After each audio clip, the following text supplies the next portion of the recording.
UP board class 12th के pros का एक चैप्टर है होम कमिंग। इसके राइटर हैं रविंद्रनाथ टैगोर।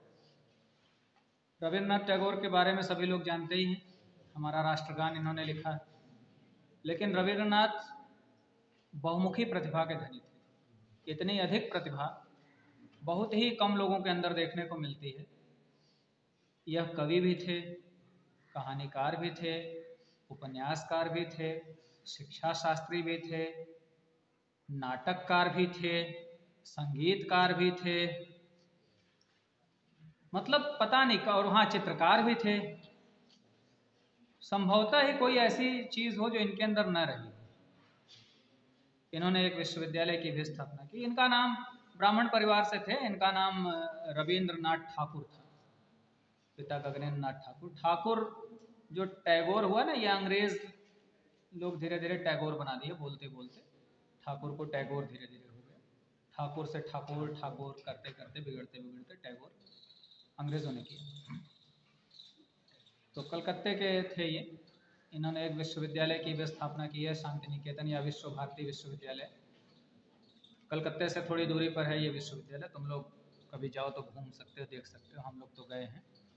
तो रविन्द्रनाथ टैगोर जी या ठाकुर जी की जो कहानियां हैं अधिकतर बहुत भावना प्रधान होती हैं, बिल्कुल भावुक कर जाती हैं। और यह जो कहानी यूपी बोर्ड के क्लास 12th के सिलेबस में है, होम कमिंग, यह भी बिल्कुल ऐसी ही कहानी है। यदि इस कहानी से तुम लोग जुड़ो तो बिल्कुल रुलाई आ जाएगी। उनकी किसी भी कहानी को पढ़कर ऐसा होता है। और यदि तुम उतने भावुक नहीं हो पाते हो तो कहीं ना कहीं तुम्हारे अंदर कमी है कि तुम उन भावनाओं से जुड़ नहीं पाते। होम कमिंग कहानी एक लड़के की है, किशोर लड़के की, जिस आयु में तुम सभी लोग हो। किशोरावस्था एक ऐसी अवस्था होती है कि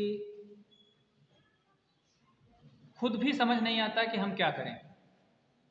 तुम सभी के अंदर इसको मनोविज्ञान की भाषा में हम लोग जब बीएड एमएड करते हैं तो उसमें भी पढ़ाया जाता है। इसीलिए पढ़ाया जाता है साइकोलॉजी, बाल मनोविज्ञान। तो मनोविज्ञान की भाषा में इसको कहा जाता है तूफानों और झंझावातों का काल। कई लोग परिवार की सहायता से या अच्छे मित्रों की सहायता से इससे बच निकल सकते हैं। कई लोग नहीं बच पाते, उनका मेंटल बैलेंस गड़बड़ा जाता है, बहुत चिढ़े रहते हैं, तमाम हर चीज़ से ऐसा होता है। हर चीज़ पर क्रोध आना, हमारे हिसाब से नहीं हो रहा है, हमारे हिसाब से ही हो, ये भावनाएं आती हैं। देह में ढेर सारे चेंजेस हो जाते हैं, तुम्हारे हार्मोनल चेंजेस होते हैं इसी आयु में, और उसी तरह विचार भी। लेकिन यह आयु बड़ा महत्वपूर्ण इसलिए होता है कि इसी आयु में जिसने अपने आप को संभाल लिया और जो ढल गया वो बहुत अच्छा ढल जाता है। इसमें भी एक ऐसे ही बच्चे की कहानी है। उसके पिता नहीं है, बांग्ला कहानी है। बंगाल में फटिक नाम रहता है अक्सर, तो उसमें फटिक नाम का एक लड़का है किशोरावस्था में, और उसके दो भाई है। कहानी को पढ़ोगे तो तुम लोग भी इससे जुड़ सको। तुम लोगों के साथ भी ऐसी मिलती जुलती घटनाएं हुई। कई बार गलत समझ लेते हैं लोग, माता पिता से लेकर, कई लोग विशेषकर माता पिता ही बच्चों को उस आयु में गलत समझते हैं। और ये स्थितियां तब अधिक होती हैं जब संख्या एक से अधिक हो, जैसे दो भाई हो, दो बहन हो। तुम लोगों के मन में बहुत होता होगा, आया ही होगा कभी ना कभी, कि उसको ज़्यादा मानते हैं, हम ही को हमेशा दोष देते हैं। इसी तरह का ये एक फटीक लड़का है और इसके पिता का देहांत हो चुका है। माँ है इस बच्चे की, और छोटा भाई है। छोटा भाई माँ का बड़ा दुलारा है। माँ को लगता है कि छोटा भाई बहुत अच्छा है, लेकिन वो अच्छा नहीं है, वो बहुत चालाक है। इस उम्र में ये भी होता ही है, बताया ना कि तूफानों और झंझावातों का काल, चेंजेस होता है, समझ में नहीं आता। कई लोग बहुत अच्छा बन जाते हैं किशोरावस्था में, माता पिता की नज़र में अच्छा बना। बड़ा वाला थोड़ा सा, क्या कहें उसको, मुंहफट है, मतलब ओपन बात कर देने वाला है। वो बेचारा फंसता है, पिटता है, फिर अंत में अपने मामा के यहाँ वो जाता है या उसके मामा उसे ले जाते हैं। इस कहानी में यही है। और कहानी का प्रारंभ से ही देखोगे तो तुम्हें पहले ही बार में फटिक से सहानुभूति हो जाएगी, भले वो कुछ भी सही नहीं करता, बस परिस्थितियों का मारा। परिस्थितियाँ कैसे किसी का जीवन बर्बाद कर जाती हैं, कैसे लोगों का पूर्वाग्रह, पूर्वाग्रह मतलब पहले से मान लेना कि ऐसा ही है, इस तरह से कितनी बड़ी समस्याएं आती हैं। किशोरावस्था के बच्चों को किन चीज़ों की आवश्यकता होती है जो उन्हें नहीं मिल पाता, माता पिता से दूर रहने पर बच्चों को क्या क्या कष्ट सहने पड़ते हैं, विशेषकर वैचारिक रूप से, जो उन्हें प्रेम की आवश्यकता होती है, जो लगाव की आवश्यकता होती है, वो नहीं मिल पाती। और कई बार माता पिता कैसे गलत चीज़ को ही बढ़ावा देते हैं, जैसे बताया ना, दो भाई हैं तो कई बार दूसरा अगर झूठ बोल ले रहा है, ऐसा तुम लोगों के साथ भी हुआ होगा। तो ये पाठ इसी तरह से है, हम लोग इस पाठ को देखेंगे। और अंत में पाठ के उस समय जो कहानियाँ लिखी जाती थी, नाटक भी लिखे जाते थे, उनके अंत में हिंसा जैसी चीज़ें नहीं दिखाई जाती थी।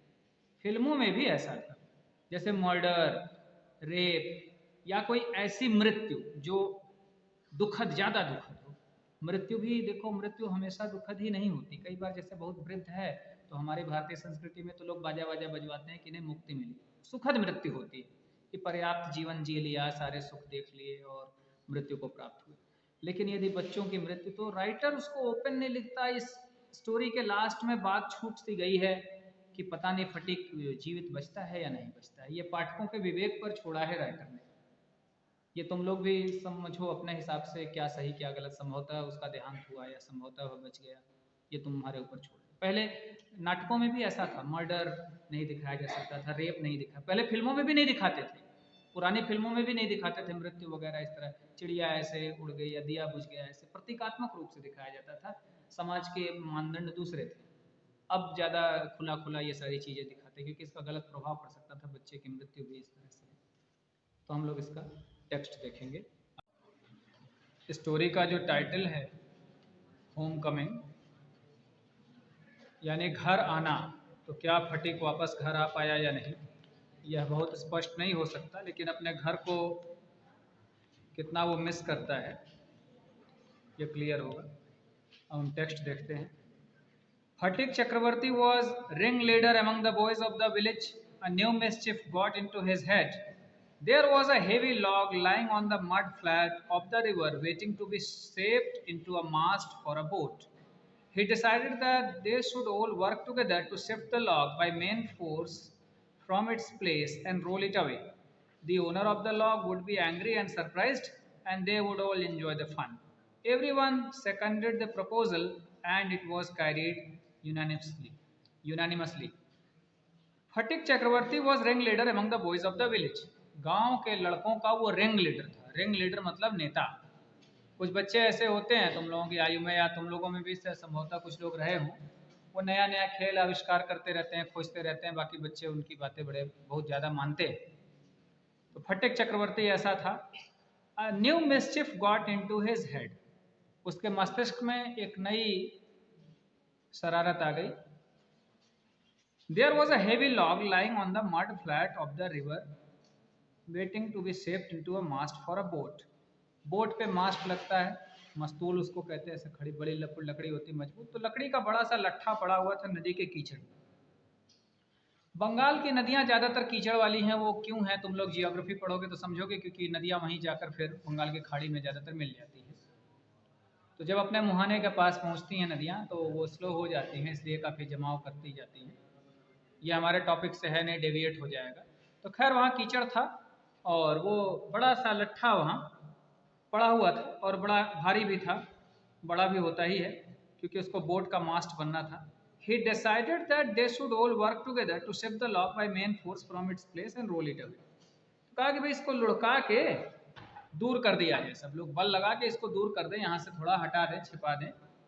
The owner of the log would be angry and surprised. तो जिसका ये लॉग है वो क्रोधित भी होगा, उसको आश्चर्य भी होगा कि गया कहाँ इतना भारी लट्ठा, हट कैसे गया। And they would all enjoy the fun, और सभी लोगों को आनंद आएगा।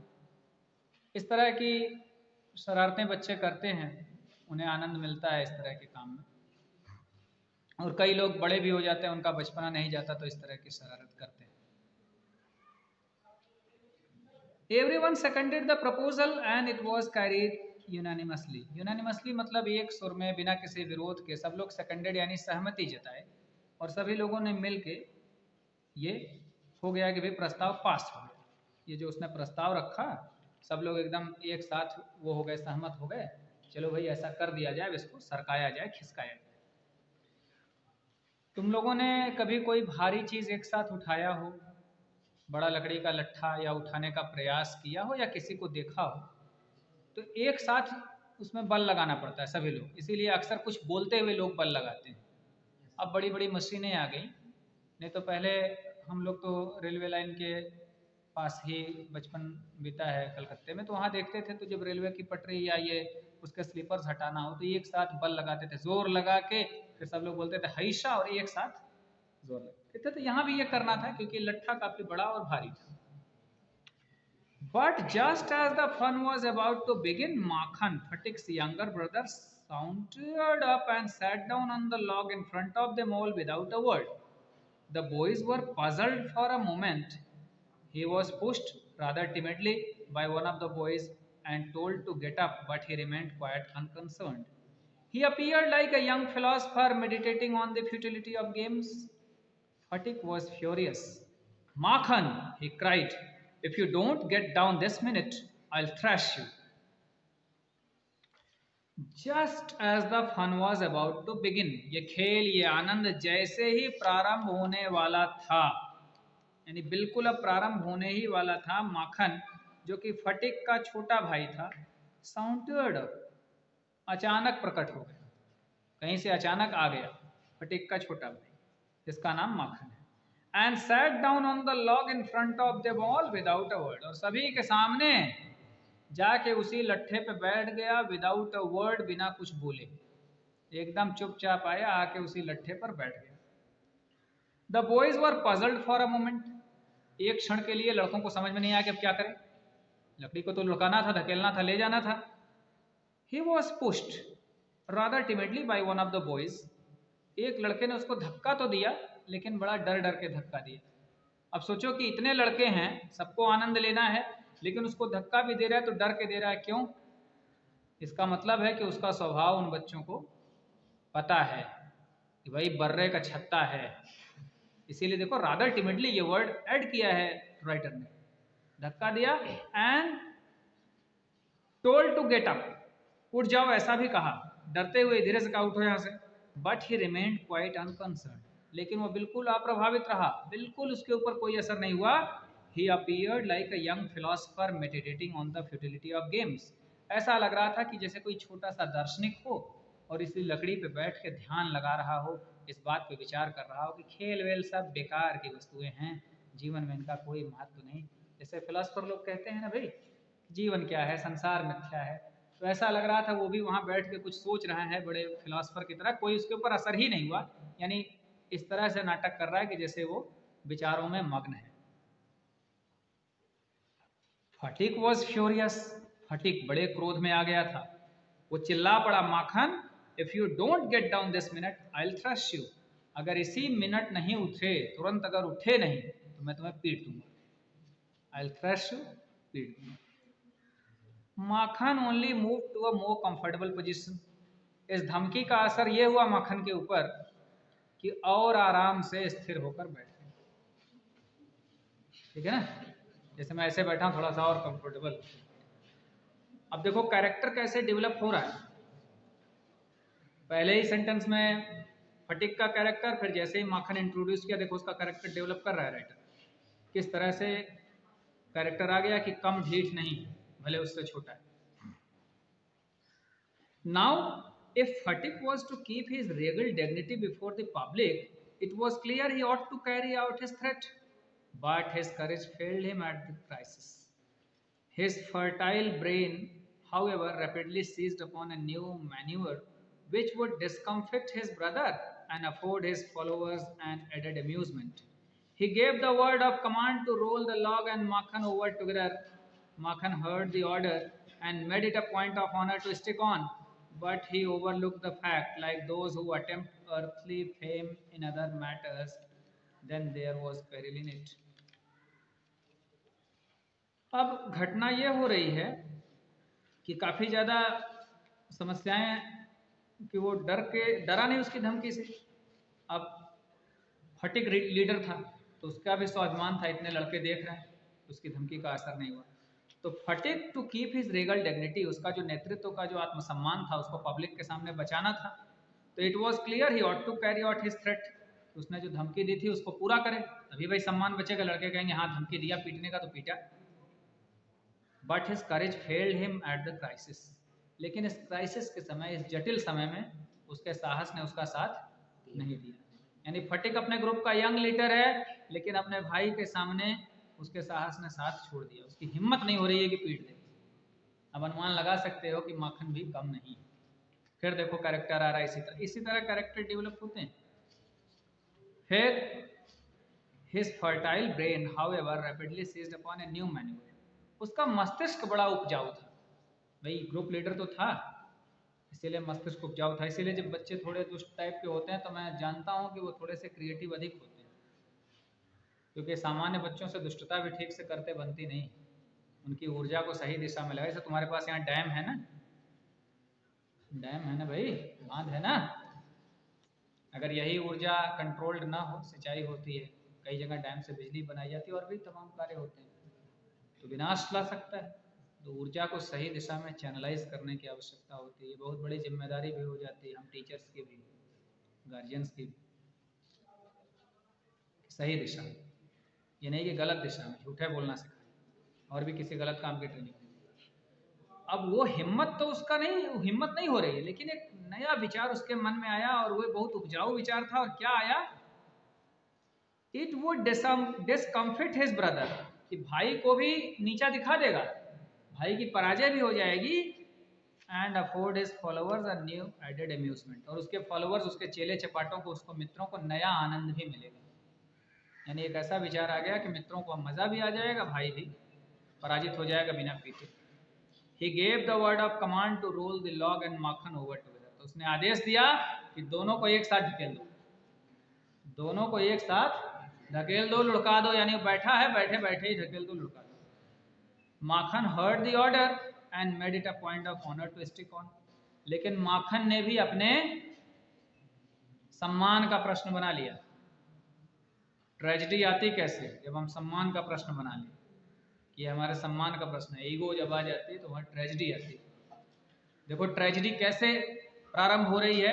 माखन भी अपने सम्मान का प्रश्न बना चुका है कि नहीं हटूंगा, but he overlook the fact like those who attempt earthly fame in other matters that there was peril in it, कि वो भी इस बात को ध्यान नहीं दे पा रहा था, माखन भी नहीं समझ पा रहा है कि संसार में ऐसे तमाम घटनाएं हैं जब लोग अपने स्वाभिमान का प्रश्न बना लेते हैं, झूठे सम्मान का प्रश्न बना लेते हैं, और इसके कारण पेरिल यानी विनाश हो जाता है, समस्याएं आ जाती हैं।